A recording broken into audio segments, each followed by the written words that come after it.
வாய்ப்பில்லை ராஜா. தமிழ்நாடு தான் விஜய், விஜய் தான் தமிழ்நாடு அப்படின்னு நான் சொல்லியிருந்தேன். அதுக்கு என்னங்கிறப்ப அது ஏன் அப்படி சொன்னேன் அப்படின்னா, தமிழ்நாட்டு மக்களுடைய ஒரே பிரதிநிதியா, உண்மையான ஒரு பிரதிநிதியா நாம மட்டும்தான் இருக்கிறோம். ஆனா கொஞ்சம் சும்மா இருக்கியா, மனப்பாடம் பண்ணி ஓட்டிக்கிட்டு இருக்கேன் அப்படின்றதுக்காக தான் அப்படி நான் சொன்னேன். அப்புறம் அந்த தேர்தல் பற்றியும் நான் சொல்லியிருந்தேன். தமிழ்நாடு வர்சஸ் ஸ்டாலின் சார், அதாவது விஜய் வர்சஸ் ஸ்டாலின் சார். சாமி உன்னை பத்தி எனக்கு தெரியும். அப்பா தமிழ்நாடு சட்டசபைக்கான ஒரு தேர்தல். விஜய் வந்து பாஜகவுக்காக பேசுறாரு அப்படின்லாம் திருச்சி பேச ஆரம்பிச்சிட்டாங்க. நம்மளுடைய சிறுபான்மை சகோதரர்களை பயமுறுத்தி ஒரு ஏமாத்து வேலை ஒன்று செய்வாங்கல்ல, அது இனிமே அவங்களால தொடர்ந்து செய்ய முடியாதுன்னு அவங்களுக்கு தெரிஞ்சு போச்சு. அதனால தான் நான் என்ன பேசினாலும் அதை திருச்சி பேசுறது, அந்த தில்லு முள்ளு வேலைகள்லாம் அவங்க செய்ய ஆரம்பிச்சிட்டாங்க. அதெல்லாம் சிரிச்சுக்கணும். அதை வந்து ரொம்ப எப்படி சொல்கிறது, சென்னையில் டெல்லின்னு கூவுறதும், அடிக்கிற கொள்ளைக்கு ரைடு வந்துட்டா டெல்லிக்கு வெள்ளை கொடை பிடிக்கிறதும். ஏன்னா இந்த மாதிரி அயோக்கியத்தனமானங்கள் செய்வாங்கிற நம்பிக்கை எங்களுக்கு உண்டு. தமிழ்நாட்டை காப்பாற்றுறது திமுக தான், தமிழ்நாட்டை பிழைக்க வைக்கிறது திமுக தான், இதெல்லாமே பண்ணுறது திமுக தான், ஸ்டாலின் சார் தான். இதெல்லாம் ஒர்க் அவுட்டே ஆகாது பாஸ். ஆளாளுக்கு பெரிய நீங்கள் தான் பெரிய அறிஞர்கள், பிறக்கும் போதே 6-7 மூளை வச்சு உங்களுக்கு படைச்ச மாதிரியும். சின்ன பசங்களாம் சொல்ல ஆரம்பிச்சிட்டாங்க, ஓம் சக்தி பராசக்தி, திமுக ஒரு தீய சக்தி. இது நம்ம லிஸ்ட்லயே இல்லையே. அதனால இந்த தமிழ்நாடு இன்னொன்று வேற ஒன்று சொல்றாங்க. அது என்னடானா, தமிழ்நாட்டு அணி டெல்லி அணியா. கிரிக்கெட்ல கூட தமிழ்நாட்டு அணியை டெல்லி அணியால தொட்டு கூட பார்க்க முடியாது. அப்படி இருக்கும்போது கிரிக்கெட்லயும் விசில போடுறது தமிழ்நாடு தான், சிஎஸ்கே. வரப்போற எலெக்ஷன்லயும் விசில போட போறது நம்ம டிவிகே தான். தமிழ்நாடு தான் டிவிகே தான் தமிழ்நாடு. அவ்வளவு வெக்கமா இருந்தா எங்கேயாவது போய் வெஸ்ட குடிச்சிட்டு செத்து போங்க. இதுக்கு என்ன? எனக்கும் என்னுடைய மக்களுக்கும் நடுவுல வேற யாராலையும் உள்ள நுழையவே முடியாது. பரவாயில்ல, நீங்க காண்டானீங்களா, அது போதும். இது சும்மா ஒரு எலெக்ஷனுக்கு வந்த உறவு அப்படின்னு நினைச்சிடாதீங்க. இது இயற்கையாகவே அமைஞ்ச உறவு. இது எவ்வளவு டீப்பான உறவுன்றது நான் உணர்ந்திருக்கிறேன். அதே மாதிரி நம்ம தமிழ்நாடு மக்களும் இதை உணர்ந்து இருக்கிறாங்க. இன்னும் சிம்பிளா சொல்லணும்னா, மற்றவங்களுக்கு வேணா இது எலெக்ஷன், ஆனா எனக்கும் என்ன நேசிக்கிற மக்களுக்கும் இட் இஸ் an emotion. என்னடா மூஞ்சி இது? இதெல்லாம் வியாபாரம் ஆகாது. இப்படி இருக்கும்போது வீட்டுக்கு வீடு விஜய், தமிழ்நாட்டுக்காக விஜய், வெற்றி பேரணியில் தமிழ்நாடு, இதெல்லாமே 100% இந்த எலெக்ஷன்ல அது ப்ரூவ் ஆகும். அந்த எலெக்ஷனுக்கு தெரியட்டும். நீங்க எல்லாரும் எனக்கு இன்னொரு உறுதிமொழியை ஒன்று கொடுக்கணும். வாய்ப்பில்லை ராஜா, வாய்ப்பில்லை. உங்களை தான் கேட்கறேன், நம்ம ஆட்சியை அமைப்பீங்க தானே? கிரிஞ்சுன்னு என்னன்னே தெரியாம கிரிஞ்சு பண்ணிட்டு இருப்பான். அவனை பிடிச்சி ரோஸ்ட் பண்றீங்க, நானே ரோஸ்ட் பண்ணிக்கிறேன்டா. ஒவ்வொரு வீட்லயும் விசில் சத்தம் கேட்கும் தானே? அவங்கள பத்தி தெரியும் எங்களுக்கு. அதனால அந்தந்த பிரச்சனை வரும்போது நம்ம அவங்கவுங்களை தேடி போவோம். ஆனால் ஆன் அ டெய்லி பேசிஸ் நம்ம சும்மா சாப்பிடும் போது கூட நம்மளை அறியாமல் ஒருத்தவங்களை பற்றி நினைப்போம். நம்மளை அறியாமல் அவங்களுக்கு நாம் நன்றி சொல்லுவோம். அந்த மதிப்பிற்குரிய அந்த மனிதர்கள் வேற யாரும் இல்லை, விவசாயி. அவங்க பார்க்கறதுக்கு வேணா சாதாரணமாக இருப்பாங்க, ஆனால் அவங்க சாதாரணமான மனிதர்கள்லாம் கிடையாது.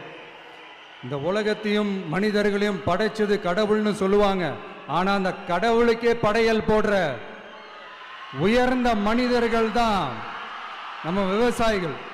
இது நம்ம லிஸ்ட்லயே இல்லையே. சாமி ஆக்கிறதுல இயற்கையோட சேர்ந்து நம்ம விவசாயிகளுக்கும் ஒரு முக்கிய பங்கு ஒன்று இருக்குது. அதனால நான் ஏதோ ஓவரா ஏதோ சொல்றேன்னு நினைக்காதீங்க. எனக்கு இந்த அடுத்த ஜென்மம் மறுபிறவியை பற்றியெல்லாம் எனக்கு தெரியாது. அது உண்மை அப்படின்னா அடுத்த ஜென்மத்தில் நான் ஒரு விவசாயி குடும்பத்தில் பிறக்கணும்னு ஆசைப்படுறேன். அதெல்லாம் சிரிச்சுக்கணும். அதை வந்து ரொம்ப எப்படி சொல்கிறது, தனியாக உட்காந்து ரொம்ப ஆழ்ந்து சிந்திச்சுட்டு குழப்பிக்கிட்டு இருக்கக்கூடாது. அதெல்லாம் போகிற போக்கில் நகைச்சுவை, எத்தனையோ நகைச்சுவைகள் வாழ்க்கையில் நடக்குது, அதை ஒரு சிரிச்சுக்கணும். கொஞ்ச நாளைக்கு முன்னாடி ஐநா சபை ஒரு ரிப்போர்ட் ஒன்று வெளியிட்டிருந்தாங்க. அது கூட தினத்தந்தி நியூஸில் கூட வந்துச்சு. உடனே கூகுள் பண்ணி எதுவும் தேடாதீங்க, உங்கள் ஏஜென்சி வச்சு எதுவும் சர்வே கிர்வே எடுக்காதீங்க. எதுக்கு உங்களுக்கு சிரமம்? நானே என்னன்னு சொல்கிறேன். தண்ணீர் திவால் அப்படின்ற அந்த தலைப்பில் தண்ணியே இல்லாமல் திவால் ஆக போகுது அப்படின்ற அந்த கட்டுரை படிக்கும்போது உண்மையிலேயே மனசுக்கு ரொம்ப பகீர்னு இருந்தது. இந்தியாவிலேயே, அது முக்கியமாக நம்ம தமிழ்நாட்டில் இன்னும் கொஞ்ச காலத்திலேயே தண்ணியே இல்லாமல் திவால் ஆக போகுதான். சோழி முடிச்சு. அதுக்கு காரணம் நிலத்தடி நீரை பாதுகாக்காம விட்டது தான் காரணமா. மண்ணையும் மணலையும் கொள்ளையடிச்சா பின்ன வேற என்ன நடக்கும்? அவன் உன் கையில் சிக்க மாட்டான், அவன் விதியை மதியால் வென்று விட்டான். மணல் திவாலாக போகுது, கனிம வளம் திவாலாக போகுது. மொத்தத்தில் உங்க ஆட்சியில தமிழ்நாடு திவாலாக போகுது. கடன் மேல கடன் வாங்கிட்டு உங்க கவர்மெண்ட்டே குப்புரட்சி படுத்துக்குச்சு. உங்ககிட்ட பேசுறதும் ஒண்ணுதான். சரி, அதை விடுங்க. இந்தியாவிலேயே நாங்கள் தான் அதை பற்றி ஃபர்ஸ்ட் யோசித்தோம் அப்படின்னு பெருமையாக சொல்லிக்கிற இந்த திமுக கவர்மெண்ட் அவங்களுடைய நாக் என்னன்னு சொல்லவா? அதனால் ஆட்சி முடியும் போது அடிக்கல் நாட்டுறது. ஓட்டுக்காக என்னென்னலாம் பேசுவீங்க, ஆனால் மக்கள் இதெல்லாம் நம்புறதுக்கு அவங்க ஏமாளிக்க நினச்சிங்களா? மக்களே, நம்மளுடைய ஆட்சி அமைஞ்சதும் இந்த மாதிரி பெரிய பெரிய திட்டங்கள்லாம் உடனே ஸ்டார்ட் பண்ணி பண்ணுவோம். அதை அந்த 5 வருஷத்துக்குள்ள அதை முடிக்கவும் ட்ரை பண்ணுவோம்.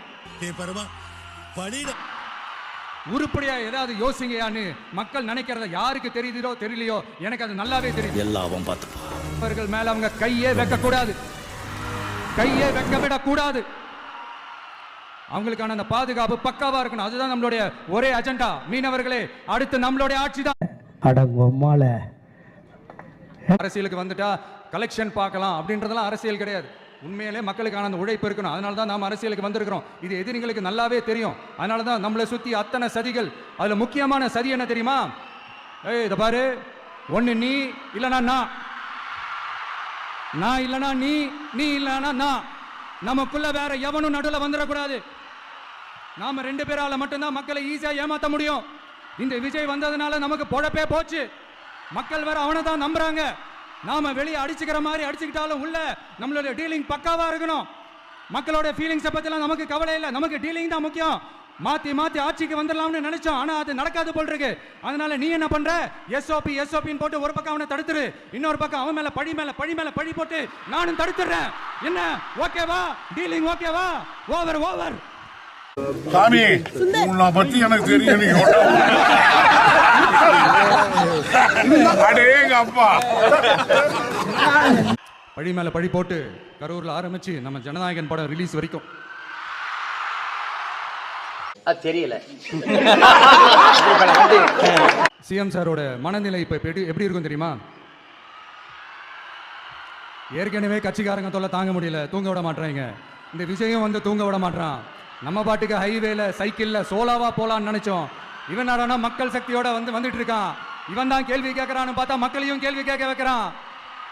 ஓல்டுமே ஒரு கிறுக்கு கூதிங்க, அவனுக்கு எதுவுமே தெரியாது. சரியான மலுமட்ட தாய். இந்த கிரிஞ்சுனாலே என்னன்னு தெரியாது அவனுக்கு. கிரிஞ்சுன்னு என்னன்னே தெரியாம கிரிஞ்சு பண்ணிட்டு இருப்பான். ஆனா சார், நீங்க இந்த விஜயம் முடக்கலாம். ஆனா ஒவ்வொரு வீட்டில் இருக்கிற ஒவ்வொரு விஜயையும் உங்களால முடக்கவே முடியாது. சும்மாரியா மனப்பாடம் பண்ணி ஓட்டிக்கிட்டு இருக்கேன் சார். அப்புறம் ஒரு முக்கியமான விஷயம், உங்ககிட்ட இருக்க காசு பணத்தை போல மொத்தமா அள்ளி கொடுத்தீங்கன்னா எடுத்துக்கிட்டு ஓடுறதுக்கு பெர்ஃபார்மன்ஸ் பண்ண வர்றா. பல்லு ஊராம் வீட்டு நெய்யில உங்க வீட்டுக்கு ஸ்வீட் செய்யாதீங்கன்னு அர்த்தம். மக்களோட ஒரு அடிப்படை வாழ்வாதாரத்துக்கு ஏதாவது பிரச்சனைக்குன்னு கேட்டா நிதிச்சுமைன்னு சொல்றீங்க. செல வைக்கிறதுக்கு மட்டும் எங்கிருந்து சார் காசு வருது? கருப்பேன் குசும்புக்காரன். கேஸ் சிலிண்டருக்கு மானியமா 100 ரூபாய் தரேன்னு சொன்னீங்களே, என்னாச்சு? கரும்புக்கு ஆதார விலையா 4000 ரூபாய் தரேன்னு சொன்னீங்களுக்கு, அவங்களுடைய கல்வி தகுதிக்கு ஏற்ப அரசு வேலை கொடுப்போம்னு சொன்னீங்களே, என்னாச்சு? நாங்க வந்தா நீட்டை ஒழிப்போம். ஆகா ஆகா ஆகா ஆகா, எவ்வளவு பெரிய ஒரு மோசடி இது! மக்களை நேசிக்கிற விஜய் வேணுமா? மக்கள் விரோத ஆட்சி நடத்துற ஸ்டாலின் சார் வேணுமா? தீய சக்தி திமுக ஆட்சி மறையட்டும், தூய சக்தி டிவிகே ஆட்சி வரட்டும்.